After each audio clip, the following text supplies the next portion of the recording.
అందరికీ నమస్కారం. Welcome to our channel. నేటి ప్రాధాన్యమైన తాజా సమాచారాన్ని పరిశీలిస్తే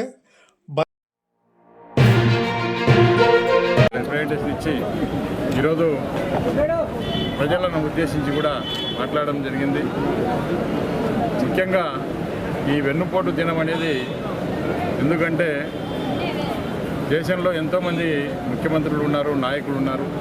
ఎవరికి వెన్నుపోటుదారుడు అనే పేరు ఎవరు కూడా తెచ్చుకోలేదు. కేవలం ఈరోజు ఒక ఆంధ్రప్రదేశ్ రాష్ట్రంలోనే ఒక చంద్రబాబు నాయుడు మాత్రమే మా యొక్క బిరుదు కూడా వెన్నుపోటుదారుడు అనే బిరుదు తెచ్చుకోవడం జరిగింది. మరి ప్రజలకు ఈ సంవత్సరాల కాలంలో మరి నీకు 15, నీకు 15, నీకు 18 అని చెప్పి ఎన్నో హామీలు ఇచ్చి ఏ ఒక్కటి కూడా నెరవేర్చకుండా ప్రజలను మోసం చేసినాడు. కాబట్టి ఈరోజు ఒక రెడ్ బుక్ రాజ్యాంగం పేరుతోటి ప్రజల మీద, కార్యకర్తల మీద, నాయకుల మీద దాడులు చేస్తూ ఈరోజు ఒక ప్రజాకంటక ప్రభుత్వంగా ఏర్పడింది. కాబట్టి వీటికి నిరసనగానే ఈరోజు వెన్నుపోటు దినంగా ఈరోజు మరి ప్రజలను ఉద్దేశించి కూడా మాట్లాడడం జరిగింది. అదేవిధంగా ఈరోజు ఎక్కడ చూసినా చూస్తూ ఉన్నాం. ఎక్కడ కార్యకర్తలు కానీ, నాయకులు కానీ ఈ యొక్క సూపర్ 6 గురించి మాట్లాడితే జైళ్ళకు పంపుతా ఉన్నారు. ఎక్కడైనా కూడా ఏదైనా సోషల్ మీడియాలో ఏదైనా కూడా పోస్ట్ పెట్టినా కూడా జైలుకు పంపే కార్యక్రమం చేస్తూ ఉన్నారు. వైఎస్ఆర్ పార్టీ నాయకుల మీద 307 కేసులు, మరి వివిధ సెక్షన్ల కింద మరి లేని సెక్షన్లు కూడా ఏర్పాటు చేసి కేసులు పెట్టే పరిస్థితి వస్తూ ఉంది. మరి ఈరోజు ప్రజలకు మేము ప్రతిపక్షంలో ఉన్నా కూడా ఈరోజు ఒక బాధ్యతాయుతంతో పనిచేస్తూ ఉన్నాం. ప్రజల పక్షాన ఉండి ఖచ్చితంగా ఈ సూపర్ 6 ఖచ్చితంగా అమలు చేయాలి. మీరు ఏదైతే హామీలు ఇచ్చినారో ఎన్నికల టైంలో అవన్నీ కూడా అమలు చేయాలనే ఉద్దేశంతో ఈరోజు మా యొక్క పార్టీ ఇచ్చిన పిలుపు మేరకు అన్ని నియోజకవర్గాల్లో కూడా ఈ కార్యక్రమం చేస్తూ ఉన్నాం.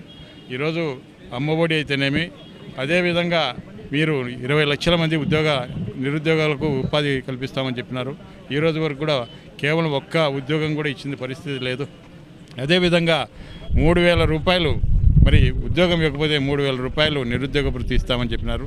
అదేవిధంగా 18 సంవత్సరాలు దాటిన మహిళలందరికీ కూడా నెలకు 1,500 రూపాయల లెక్క ఇవ్వడం జరుగుతుందని చెప్పినారు. అదేవిధంగా ఇంట్లో ఎంతమంది ఉంటే అంతమందికి విద్యార్థులకు 15,000 చెప్పున ప్రతి ఒక్కరికి కూడా ఈరోజు నలుగురు ఉంటే నలుగురికి, 5 మంది ఉంటే 5 మందికి ఇస్తామని చెప్పినారు. ఈ రోజు వరకు కూడా ఒక్కరికి కూడా ఇచ్చింది లేదు. అదేవిధంగా ఉచిత బస్సు అన్నారు.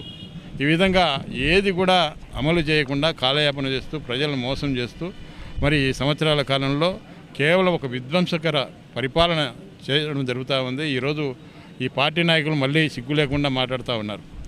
గతంలో 14 లక్షల కోట్లు అప్పు అయిందని చెప్పి ఈరోజు కేంద్ర ప్రభుత్వమే దాదాపు 6,46,000 కోట్లు ఈ ప్రభుత్వం, గత ప్రభుత్వము ఈ ప్రభుత్వం కలిపి 6,46,000 కోట్లు మాత్రమే అప్పు ఉందని చెప్పి కూడా కేంద్ర ప్రభుత్వమే తెలపడం జరిగింది. ఈరోజు మళ్ళీ ప్రజలను మోసం చేసిన దానికి మా మీద నిందలు వేయడం జరుగుతూ ఉంది. కాబట్టి ప్రజలకు ఇవన్నీ కూడా వివరించడం జరిగింది.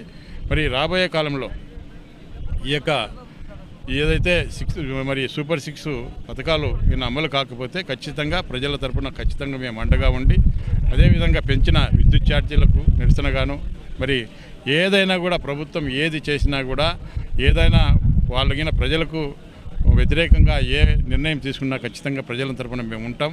ఖచ్చితంగా ప్రజల తరఫున పోరాడతాం.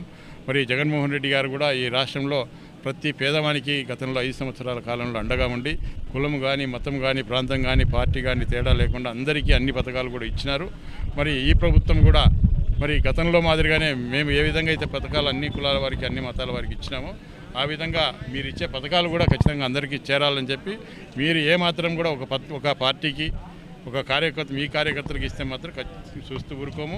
ఖచ్చితంగా మేము ప్రజల తరఫున పోరాడతామని